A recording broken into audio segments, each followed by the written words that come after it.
뭐 빨리 코로나가 끝나서 저희 모두가 다시 마스크 벗고 또 한자리에 모여서 예배드리는 그날이 참 기대가 됩니다. 주님이 속히 그날을 주실 줄 믿습니다.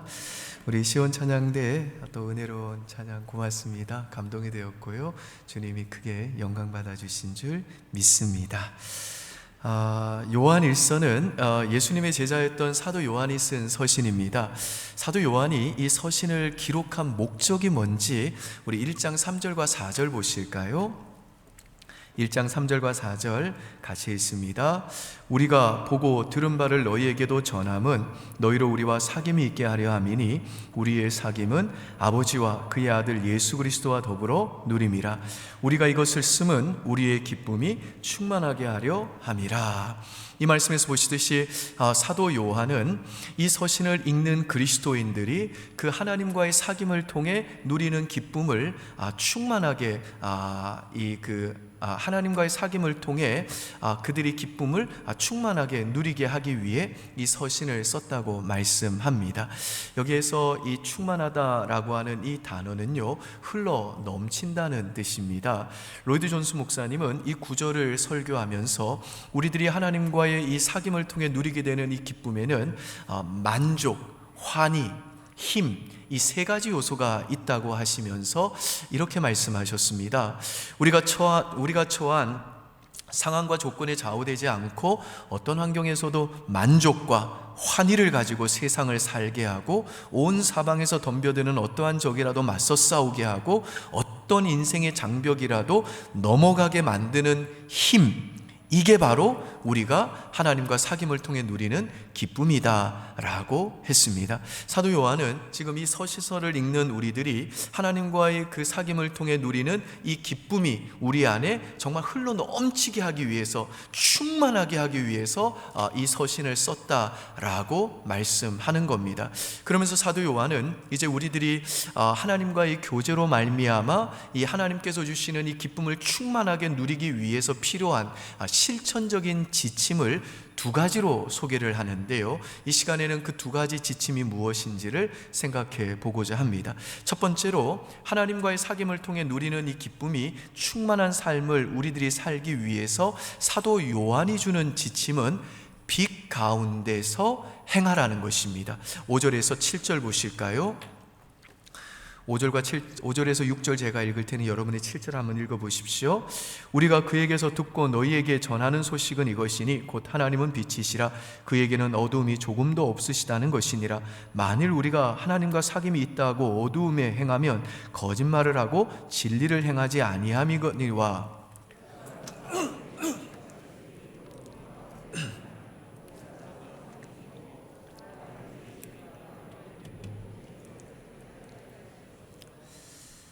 자, 이 말씀에서 보시듯이 우리 하나님은 빛이십니다. 그분에게는 어두움이 조금도 없으십니다. 그렇기 때문에 지금 사도 요한은 완전한 거룩과 그 광명한 그 영광의 빛 가운데 휩싸여 계신 그 하나님과 우리의 존재가 친밀한 사귐을 나눈다고 말하면서, 만일에 우리가 여전히 계속해서 이 어두움 가운데 행한다고 한다면 그것은 거짓말을 하는 것이다, 그 사람은 진리를 행하는 자가 아니다 라고 말씀하는 것입니다. 왜냐하면 빛과 어두움이 공존할 수 없고 또 거룩과 부정함은 함께할 수 없기 때문입니다. 여러분, 우리 신자는요, 예수를 믿고 이제 구원받은 이후에 설령 죄를 짓는다고 할지라도 하나님과 우리의 그 사랑의 관계에는 변함이 없습니다. 그리고 우리가 은혜로 받은 그 구원과 하나님의 자녀라고 하는 우리의 그 신분과 지위도 우리가 죄를 짓는다고 해서 변개되거나 취소가 되지 않습니다. 하지만 우리가 죄를 짓게 되면요, 그 죄는 우리의 구원과 하나님의 자녀라고 하는 우리의 신분에는 아무런 영향을 주지 않고 어떤 그 변개함도 주지 않습니다만은, 그 죄는 하나님과 우리의 그 사귐의 그 친밀함을 깨트리고 그로 인해서 그 하나님과의 사귐으로부터 주어지는 기쁨을 우리에게서 빼앗아갑니다. 왜냐하면 우리가 죄를 짓게 되면 내가 또 죄지었구나, 내가 또 하나님을 슬프게 했어, 나는 더럽고 불결한 사람이야, 나 같은 자는 하나님과의 사귐을 나눌 자격이 없어, 하나님도 이런 나를 기뻐하지 않으실 거야, 나는 이런 부끄러운 모습으로는 도저히 하나님께 나아갈 수 없어 라고 하면서 우리의 양심이 우리를 정죄하기 때문에 우리가 하나님께 나아가 하나님과 교제하는 것을 주저하게 만들기 때문에 그렇습니다. 특별히 어제 회개하고 용서를 구했는데 오늘 또 똑같은 죄를 짓고 넘어지고 실패하게 되면 이제는 정말 하나님 앞에서 면목이 없어가지고 사면 청구서를 내밀 낯이 없게 되는 것입니다. 그래서 우리가 죄를 짓게 되면요, 하나님과의 친밀한 사귐을 누리지 못하게 되고 그 결과 하나님과의 사귐으로부터 주어지는 이 기쁨이 메말라져 버려가지고 정말 이름은 여전히 그리스도인이라는 이름이 있지만 비참하고 기쁨이 메마른 무능력한 그리스도인으로 살게 되는 것입니다. 그래서 오늘 본문에서 사도 요한은 너희가 정말 하나님과의 사귐을 통해 기쁨이 충만하기 위해서는 빛 가운데 행해야 된다라고 말씀하는 것입니다. 그런데 여러분, 지금 이 사도 요한이 말하는 빛 가운데 사는 삶이란 죄가 없는 삶을 말하지 않습니다. 우리 8절 보실까요? 8절 제가 읽겠습니다. 만일 우리가 죄가 없다고 말하면 스스로 속이고 또 진리가 우리 속에 있지 아니할 것이요. 10절 여러분의 한번 읽습니다.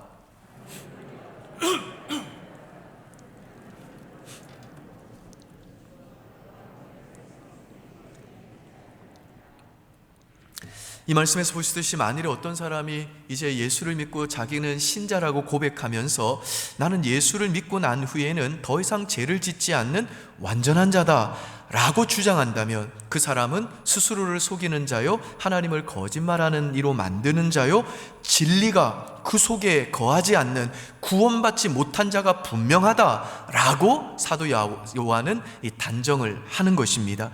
왜냐하면 참된 신자는 정말 날마다 하나님을 슬프게 하지 않기 위해서 죄를 짓지 않으려고 죄와 치열하게 힘써 싸우는 자들입니다만은, 그럼에도 불구하고 이 세상을 사는 동안에는 여전히 죄의 영향을 받을 수밖에 없고 여전히 그 속에는 죄성과 연약함이 있기 때문에 넘어지고 실패하고 죄지을 수밖에 없는 불완전한 자들이기 때문에 그렇습니다. 그래서 사도 요한은 신자의 이런 연약함과 죄에도 불구하고 신자가 계속해서 그 하나님과의 친밀한 사귐을 누릴 수 있도록 하나님께서 이미 대책을 마련해 주셨다라고 말씀합니다. 우리 7절과 9절 한번 보실까요? 7절은 제가 한번 읽습니다. 그가 빛 가운데 계신 것 같이 우리도 빛 가운데 행하면 우리가 서로 사귐이 있고 그 아들 예수의 피가 우리를 모든 죄에서 깨끗하게 하실 것이요. 9절 유명한 말씀이죠. 같이 읽습니다. 만일 우리가 우리 죄를 자백하면 그는 미쁘시고 의로우사 우리 죄를 사하시며 우리를 모든 불의에서 깨끗하게 하실 것이요. 이게 무슨 말이냐면 우리들이 죄와 실패로 인해 넘어져서 그 하나님과의 친밀한 사귐이 깨어졌을지라도, 그래서 그 사귐으로부터 주어지는 하나님의 기쁨이 사라졌을지라도 우리들이 만일에 나의 죄와 연약함을 인정하기만 하면, 자백하기만 하면 우리 하나님께서는요, 우리의 모든 죄와 불의를 그 아들 예수의 피로 깨끗하게 씻어주심으로 우리가 다시 하나님과의 그 친밀한 사귐을 누리게 하시고, 그래서 하나님과의 그 사귐의 기쁨이 우리 안에 충만하게 흘러 넘치게 하신다라는 것입니다.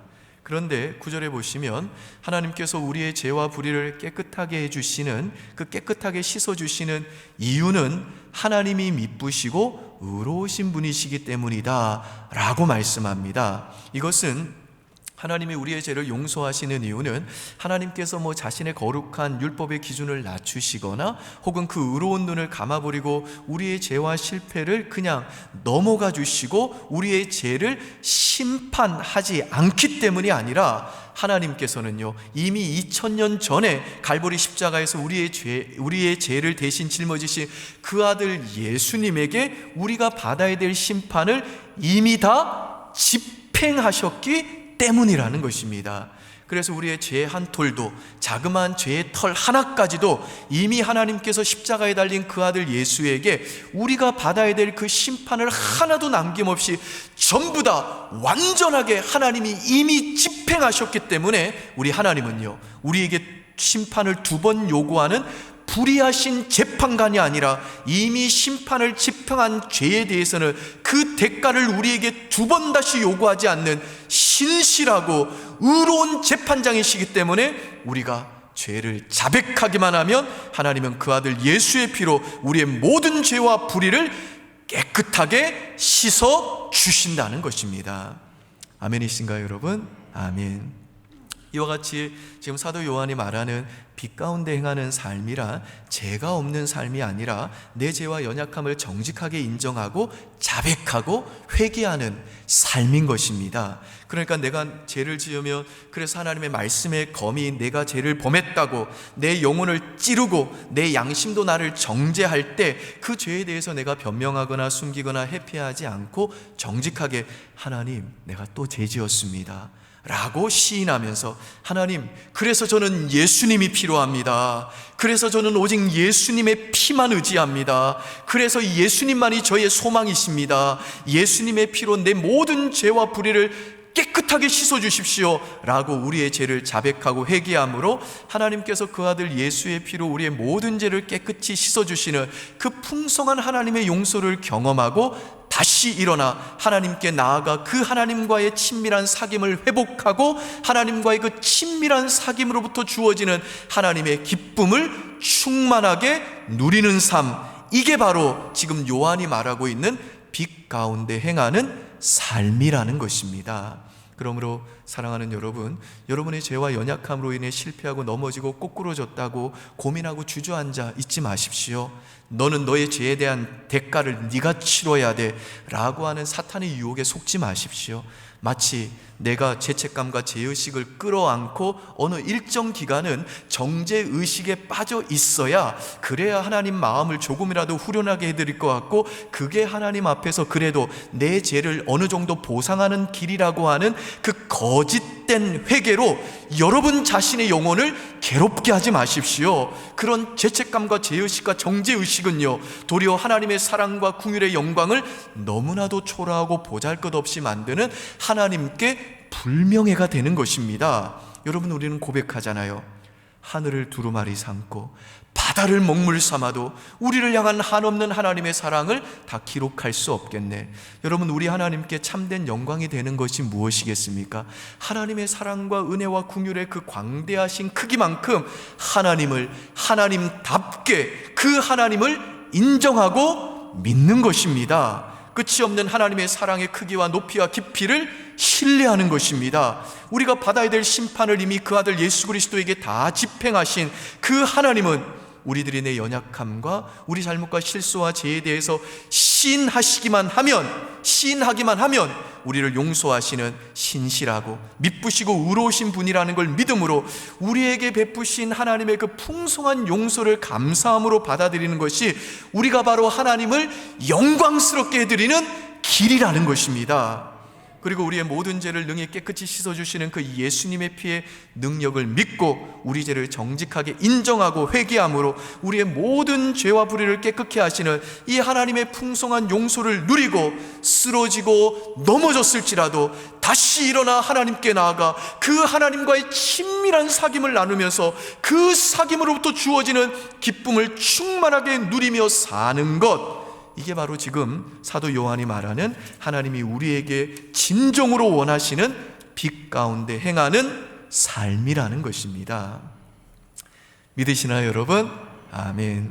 두 번째로 하나님과의 사귐을 통해 주어지는 기쁨이 충만한 삶을 살기 위해서 사도 요한이 우리에게 주는 지침은요, 예수님이 우리의 변호자이심을 기억하라는 것입니다. 우리 2장 1절 보실까요? 2장 1절 여러분의 한문이 있습니다. 시작.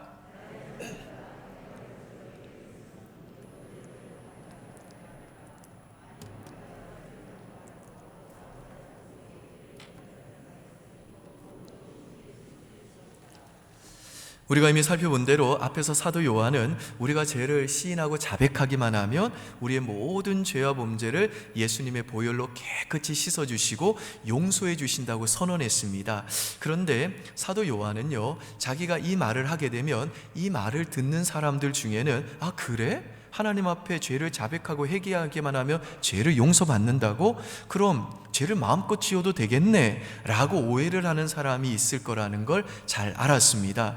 그래서 지금 사도 요한은요, 내가 이것을 너희에게 쓰는 것은 너희로 죄를 범하지 않게 하기 위함이다 라고 하는 이 말씀을 서둘러 강조하는 것입니다. 그러면서 사도 요한은 그럼에도 불구하고 우리가 정말 죄와 싸우고 죄짓지 않기 위해서 치열하게 애씀에도 불구하고 여전히 우리 안에 남아있는 이 죄성과 연약함으로 인해 죄를 범했을 때에는 예수님이 우리의 대언자가 된다는 사실을 기억해야 된다라고 말씀하는 것입니다. 1절에 기록된 이 대언자라는 말은요, 요한복음에서는 보혜사라고 번역을 했어요. 이 대언자 혹은 보혜사라는 이 단어는 변호자, 중보자라는 뜻입니다. 이 단어는요, 재판이 이루어지는 법정에서 사용하는 단어입니다. 여러분, 예수님이 우리가 죄를 지었을 때 하늘 법정에서 그 재판장이신 하나님 앞에 변호자가 되신다는 이 말은 우리가 죄를 범할 때 우리를 향해 우리의 죄를 고발하고 참소하는 자가 있다는 뜻입니다. 여러분, 그가 누굴까요? 우리가 죄를 범할 때마다 우리를 참소하고 우리를 고발하며 우리를 고소하는 자가 누굴까요? 사탄이죠. 여러분, 사탄은요, 우리가 받은 구원을 빼앗아 갈 수는 없습니다. 그래서 사탄이 우리 신자들에게 행하는 가장 중요한 사역은 무엇인고 하면, 우리가 죄를 지으면 하나님, 자 보십시오, 하나님을 사랑한다고 하는 당신의 백성이 어떤 죄를 저질렀는지 보십시오. 저는 압니다. 저들이 어떤 죄를 지었는지 저는 다 지켜봤습니다. 당신의 백성이 어떤 추악한 죄를 저지르고 당신을 지금 하나님 당신을 예배하고 있는지 나는 다 보았습니다. 나는 다 압니다. 저가 얼마나 더러운지, 얼마나 추악한지, 얼마나 가식덩어리인지 나는 다 압니다 라고 하나님 앞에서 우리를 참소하고 우리의 죄를 드러내서 우리에게 죄책감과 정죄감을 심어주므로 우리의 구원은 빼앗지 못한다 할지라도 우리가 그 하나님과의 친밀한 사귐을 누리지 못하게 한다는 것입니다. 그래서 우리가 하나님과의 사귐을 통해 누리는 그 충만한 기쁨을 누리지 못하게 함으로 그리스도인이라고 하는 이름은 있지만 하나님과 하나님의 자녀라는 관계는 가지고 있지만 그 사귐을 통해 주어지는 이 충만한 기쁨을 누리지 못한 채 구원의 감격과 기쁨이 메말라버린 비참하고 무능력한 그리스도인으로 살게 하는 것, 이게 바로 사탄이 신자에게 행하는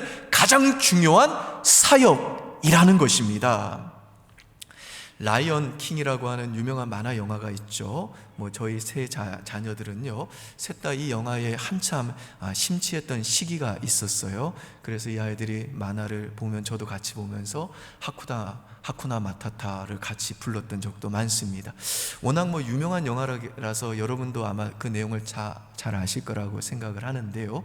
아프리카의 그 평화로운 왕국을 다스리는 동물의 왕인 사자 무파사의 아들 심바가 태어나죠. 그리고 이 무파사에게 스카라고 하는 동생이 있었는데 이 스카가 야망이 굉장히 많아가지고 자신이 그 왕위를 차지하기 위해서 하이에나들과 결탁을 해서 무파사와 심바를 죽일 계략을 꾸밉니다. 결국 이 스카는 심바를 위험에 빠뜨리고 이제 심바를 구하려고 했던 무파사를 죽입니다. 그리고 죽은 아빠 곁에 슬퍼하는 심바에게 이 스카가 다가가서 이렇게 속삭여요. 그래, 네가 아빠를 죽였을 리가 없지. 그러나 사람들도 과연 그렇게 생각해 줄까? 너가 아니었다면 아빠는 죽지 않았어. 너 때문에 왕이 죽은 거야. 너 때문에 아빠가 죽은 거야. 이렇게 얘기를 해요. 그리고 이 이야기를 들은 심바는 그 이야기를 들은 즉시로 이제 밀림으로 도망을 칩니다. 자신의 왕권과 자신의 장래의 가능성과 사랑하는 가족들과 친구들을 등지고 떠난 거죠. 여러분, 그 아이들이 보는 만화인데도 굉장히 심오한 진리가 이 안에 담겨져 있습니다. 제가 뭘 얘기 드리고 싶으냐면요, 어린 아이들이 보는 이 만화에서조차도요, 죄책감의 문제는 그 이야기 전체를 끌어가는 중요한 문제가 된다는 것입니다. 이슈가 된다는 것입니다. 이 죄책감이라고 하는 문제가 얼마나 깊고 무거운지, 이 죄책감이 얼마나 인간의 본성을 자극하게 되는지 어린 아이들의 그 세계관 속에서도 그 죄책감의 감정과 그 정죄의식은 이해가 되고 받아들여지는 문제라는 것입니다.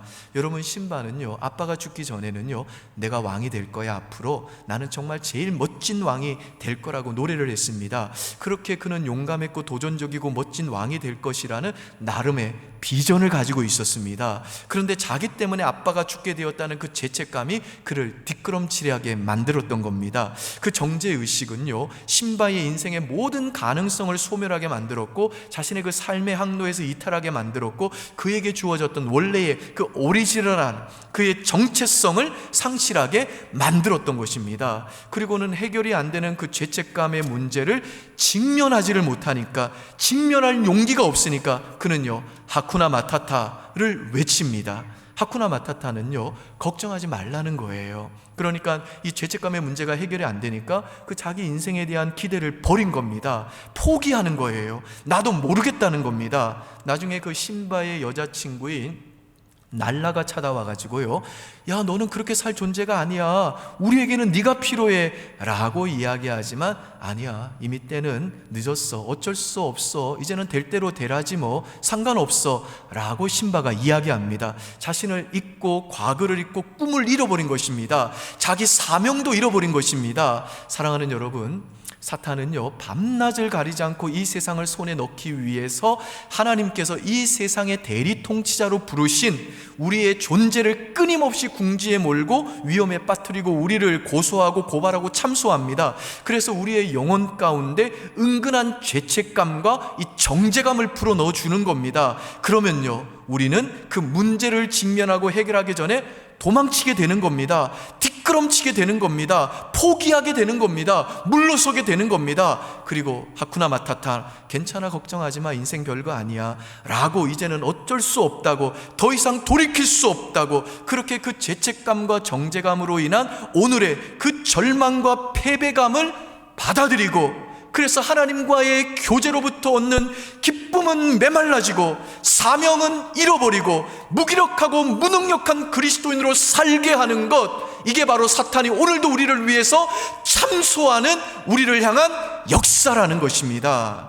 그래서 오늘 본문에서 사도 요한은요, 이 사탄의 참소를 염두에 두고 너희가 죄와 힘써 싸우되 너희의 연약함과 너희 안에 있는 죄성 때문에 혹시라도 죄를 범했을 때에는 그 자리에서 머물고 그 자리에서 주저앉아 있지 말고 그때 믿음의 눈을 들어 너희를 위해 예수 그리스도가 너희의 변호자로 하나님 앞에 서 계시다는 것을 기억하라 라고 말씀하는 것입니다.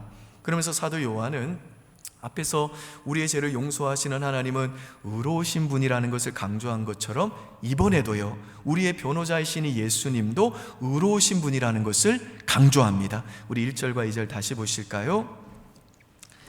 나의 자녀들아, 2장입니다. 나의 자녀들아, 내가 이것을 너희에게 쓰면 너희로 죄를 범하지 않게 하려 함이라.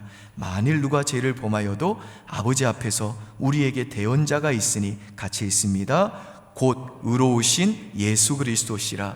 그는 우리 죄를 위한 화목 제물이니 우리만 위할 뿐 아니요 온 세상의 죄를 위하심이라. 여기에서 이 화목 제물이라는 단어는요, 예수님이 우리의 모든 죄를 짊어지고 십자가에서 피 흘려 우리의 모든 죄의 대가를 지불하신 희생 제물이시라는 뜻입니다. 그래서 예수님은요, 우리가 죄를 범해 가지고 하늘 법정에 기소가 되고 사탄이 하나님 앞에서 우리를 정죄하고 참소하면 그 하나님 앞에서 예수님이 우리를 위해서 이렇게 변호하신다는 겁니다. 하나님 맞습니다. 박 목사는 사탄이 참소하는 대로 하나님과 이웃을 위해 마음과 뜻과 힘을 다해 사랑하지 않았습니다. 인정합니다. 박 목사는 타인을 섬기기는커녕 매우 이기적으로 행동했습니다. 그러나 그의 모든 죄에 대한 형벌은 제가 이미 대신 다 받았습니다. 제가 그 죽어야 될 죽음을 대신 죽었습니다. 그가 살아야 될 삶을 제가 대신 살았습니다. 그러니 하나님은 의롭고 신실한 분이시니 박 목사에게 죄를 2번 물을 수는 없습니다. 박 목사는 다시는 정죄함이 없습니다 라고 그렇게 우리를 위해 변호해 주신다는 겁니다. 그러니까 예수님은요, 하나님의 사랑에 호소하면서 하나님, 이번 한 번만 제발 박 목사의 죄를 좀 넘어가 주십시오. 박 목사가 다음에는 잘할 것입니다 라고 우리의 죄를 눈 감아 달라고 하나님께 부탁하는 불의하신 변호자가 아니라는 겁니다. 예수님은 하나님 앞에 정상을 좀 참작해 달라고 요구하는 불의한 변호자가 아니라는 겁니다. 형량을 줄여달라고 부탁하는 불의한 변호자가 아니라는 겁니다. 예수님은 그러한 불의한 변호자가 아니라 예수님은요, 죄인인 우리를 대신하여 십자가에서 우리가 지불해야 될 죄의 대가를 피 흘려서 완전히 이미 지불하신 사실에 근거해서 하나님, 지현이는 완전히 이제는 더 이상 결단코 정죄함이 없는 무죄입니다. 저는 의인입니다. 라고 주장하는 의로우신 변호자시라는 겁니다. 여러분, 오늘날 사람들은요, 자신이 지은 그 범죄를 축소하거나 처벌을 피하기 위해 최고의 변호사를 선임하려고 합니다. 아마 진짜 돈이 많으면요, 정말 최고의 로펌, 김앤장이나 태평양과 같은 로펌에서 일하는 최고의 변호사를 쓰겠죠. 그래서 사람들은 많은 돈을 사용해서 유명한 그 로펌 변호사를 고용하며 크게 안심을 하는 것 같습니다. 이제 됐어, 능력 있는 내 변호사가 나를 위해서 알아서 처리해 줄 거야 라고 생각을 하는 것이죠. 그런데 여러분, 가만히 생각해 보면요, 이 세상에서 최고의 로펌의 실력이라는 건 뭐냐면 결국 어떤 면에서는 처벌을 최소화하거나 처벌을 피하게 하는 게 실력입니다. 그리고 보상을 최대한도로 얻어내게 하는 게 이 세상 로펌의 실력이라고 말할 수 있을 것입니다. 그런데 이 세상 어떤 로펌도요, 자신이 변호를 맡은 자를 위해 처벌을 대신 받거나 대신 보상을 해주는 로펌은 없습니다. 그런 실력을 가진 로펌은 없어요. 그런데 우리의 변호자이신 의로우신 예수님은요, 우리의 죄를 감추는 분이 아니라 드러내시는 분입니다. 하지만 그분은 우리의 죄를 정죄하고 심판하지 않고 자신이 십자가에서 우리가 지은 죄를 대신 짊어지사 우리 대신 정죄를 당하시고 우리가 받아야 될 죄값을 지불하기 위해 하나님의 그 진노의 형벌과 심판을 대신 다 받으시고 피 흘려 죽으셨습니다. 그래서 우리의 모든 죄의 대가를 지불하신 주님이십니다. 그 변호자이신 예수님께서 바로 우리를 위해 오늘도 하나님 앞에서 사탄이 우리를 참소할 때마다 우리를 위해 변호해 주신다는 겁니다. 그러니까 지금 사도 요한은요, 우리가 죄 앞에서 떳떳해지고 그 죄 앞에서 뻔뻔해지라고 이 말씀을 하는 게 아닌 겁니다. 오히려 그 죄에 대한 아픔과 애통 때문에 우리가 무너지고 쓰러지고 또 그 죄 때문에 견딜 수가 없고 분노가 치밀어 오르고 수치와 부끄러움 때문에 도무지 하나님 앞에 나아갈 수 없어 주저주저하고 고개가 들 수가 없고 또 그 죄 때문에 내 양심과 사탄이 날 향해 참소하고 정죄하는 그때에도 우리의 변호자 되시는 의로우신 예수님께서는 우리를 참소하는 그 사탄을 향해 사탄아, 그 입 다물어라. 더 이상 아무 말도 하지 마라. 그 입 다물지 않으면 진짜 내가 너 가만두지 않을 거다. 내가 이미 내 백성의 죄를 다 안다. 내가 이미 내 백성의 죄악을 내 온몸에 새기고 가져왔다. 내가 내 백성이 죄인인 걸 다 알고도 그들을 사랑했다. 내가 그들의 죄를 다 알고도 내가 그들의 죄를 위해 이미 내 피를 단 한 방울도 아끼지 않고 다 쏟았기 때문에 이제 그 무엇도 내 자녀를 건들 수가 없다. 내가 그들의 죄를 이미 다 안다. 그러니 그 입 닥쳐라. Shut up. 그 누구도 내 자녀를 참수할 수 없다 라고 사탄을 책망하신다는 겁니다. 그리고 사탄의 참소와 양심의 고소로 인해 벌벌 떨고 있을 우리들의 그 비참한 처지를 보시고 그런 우리를 향해 우리 주님은요, 다시 그분의 보혈로 깨끗하게 씻어주시며 지연아, 괜찮아. 내가 너에게 실망했을 거라고 누가 그래. 걱정하지 마. 내가 너의 그 모든 죄 이미 다 알고도 너 사랑한 거야. 그렇게 말씀해 주신다는 겁니다. 여러분, 잊지 마십시오. 우리 예수님은요, 여러분과 죄가 없는 세상을 살 바에는 차라리 죽는 것을 택하셨을 만큼 우리들을 사랑하셨기에 십자가에서 우리의 죄에 대한 모든 대가를 지불하기 위해 그 피를 한 방울도 아끼지 않고 다 쏟고 죽으신 겁니다. 그리고 이 시간에도 우리 예수님은 우리의 추악함과 흔들림에 방황하고 두려워하고 있는 저와 여러분을 향해, 그래서 하나님과의 사귐에 주저함이 있는 저와 여러분을 향해 지연아, 괜찮아. 누구도 널 뭐라 할 수 없어. 잊지 말거라. 너의 죄악보다, 너의 추악함보다, 너의 약함보다 내가 너의 모든 죄를 짊어지고 십자가에 쏟은 내 피가 훨씬 더 강하다. 내 피는 너의 모든 죄악을 눈같이 희게 해줄 수 있는 능력이 있다라고 말씀해 주시는 줄 우리 성도님들 믿으시기를 바랍니다. 사랑하는 여러분, 지금 우리에게는요, 그 어떤 때보다 생명의 근원 대신 이 하나님과 친밀한 사귐을 통해 주어지는 하나님의 기쁨이 필요합니다.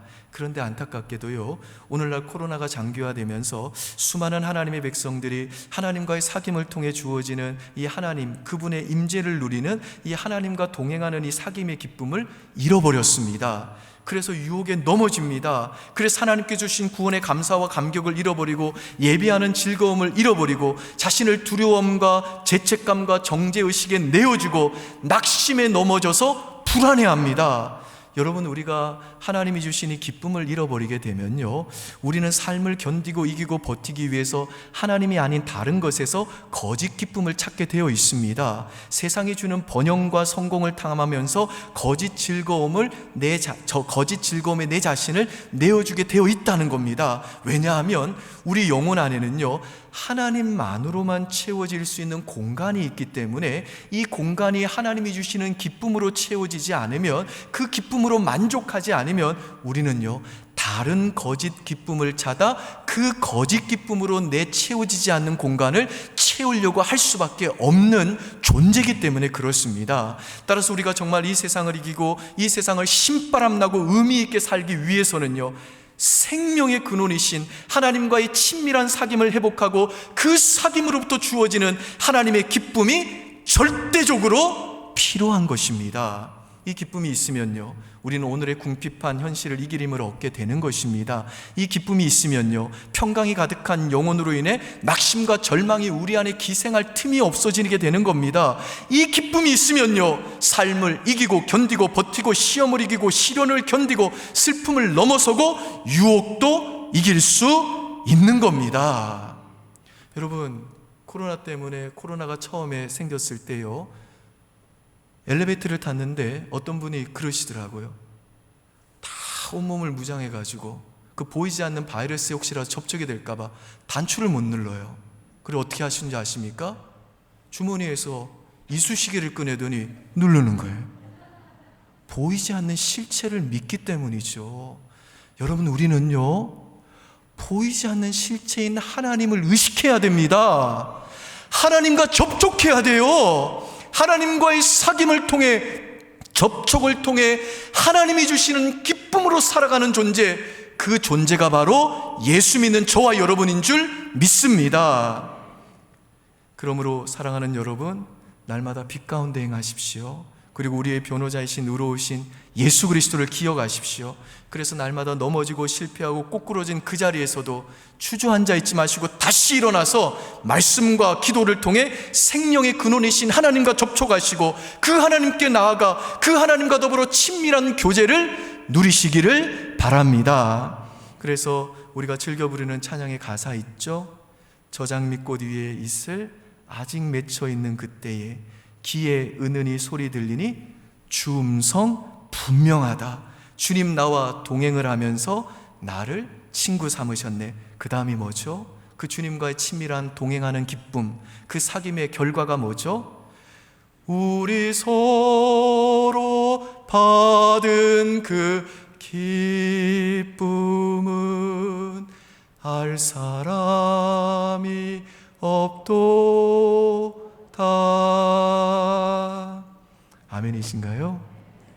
바라기는 이번 한 주간도 이 찬양의 가사처럼 하나님과 나와 이 단 둘이만이 누리는, 단 둘이만이 알 수 있는 이 사귐의 기쁨, 정말 상황과 조건에 좌우되지 않고 어떤 환경에서도 만족과 한의를 가지고 세상을 이기게 만들고 온 사방에서 덤벼드는 어떠한 적이라도 맞서 싸울 수 있게 하고 어떤 인생의 장벽이라도 넘어가게 만드는 힘을 가진 하나님이 주시는 이 사귐의 기쁨을 충만히 누리며 사는 은혜가 저와 여러분에게 있으시기를 주의 이름으로 축원드립니다. 아멘.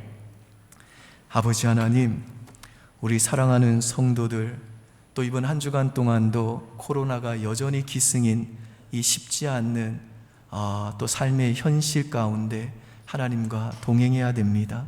주어진 자신의 인생을 살아내야 됩니다. 아버지 하나님, 그래서 우리에게는 우리의 인생을 신바람나게 의미 있게 살게 만들고 어떠한 환경과 조건에서도 환희와 즐거움과 만족을 가지게 하며 온 사방에서 덤벼드는 어떠한 인생의 적이라도 맞서 싸우게 만들고 어떤 인생의 장벽이라도 넘어가게 만드는 힘이 되는 하나님이 주시는 기쁨이 필요합니다. 사랑하는 성도들이 이번 한 주간 오늘 이 말씀 깊이 기억하면서 날마다 말씀과 기도를 통해 빛 가운데 행하게 하여 주십시오. 날마다 우리의 변호자이신 의로우신 예수 그리스도를 기억하게 하여 주십시오. 그래서 넘어지고 실패하고 꼬꾸라졌다 할지라도 그 자리에서 주저앉아 있지 않게 하시고 다시 말씀과 기도를 붙들고 생명의 근원이신 하나님께 나아가 예수 그리스도의 보혈을 의지하고 하나님과 더불어 친밀한 사귐의 교제를 누릴 수 있도록 은혜 내려 주시옵소서. 그래서 이번 한 주간도 그 심령 속에 그 사귐을 통해 주어지는 하나님의 그 충만한 기쁨 가지고 노래하고 찬양하고 당당하고 자신 있게 주어진 인생 멋지게 살아낼 수 있도록 은혜 내려 주시옵소서. 감사드리며 예수님 이름으로 기도합니다. 아멘. 다 함께 자리에서 일어나셔서 하나님께 찬송하시겠습니다.